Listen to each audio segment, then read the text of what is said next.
மக்கள் வழிபடுகிற ஒரு கோயில் இருக்கிற சிலையினுடைய அடையாளம். நான் ஏன் இதை கொடுத்து வந்திருக்கேன்னா, நாங்கள் நாதியற்று போனோம் ஈழத்தமிழர்கள், இவ்வளவு பேரை கொண்டுட்டாங்க, நாங்கள் எங்கே போவோம்?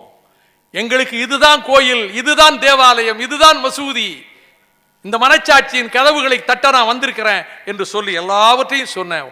ஒரு மணி நேரத்துக்கு மேலே பேசிட்டு நான் கேட்டேன், கொசாவாவிலே 80 முஸ்லீம் எலும்புக்கூடுகளை கண்டு வெளியே எடுக்க வைத்து அந்த கொடுமையை உலகத்தின் கவனத்துக்கு நீங்கள் தானே கொண்டு வந்தீர்கள்.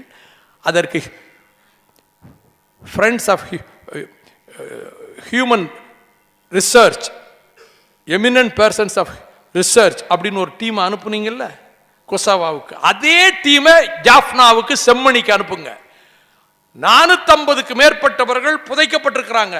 ஒரு சிங்கள சிப்பாயை கோர்ட்டில் சொல்லிட்டான், விலங்கு போட்ட நிலையில் கொல்லப்பட்டு புதைக்கப்பட்டிருக்கிறாங்க. பெண்கள், குழந்தைகள் இருக்கிறாங்க. இது எலும்பு கூடுகளை தோண்டி எடுக்க சொல்லுங்கள். 15 நாளில் அதே டீமை அனுப்புனாரு.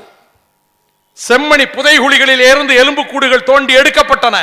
இதற்கு காரணமானவன் வைகோ. எங்கேயாவது நான் அதை தம்பட்ட அடிச்சிருக்கிறேன்?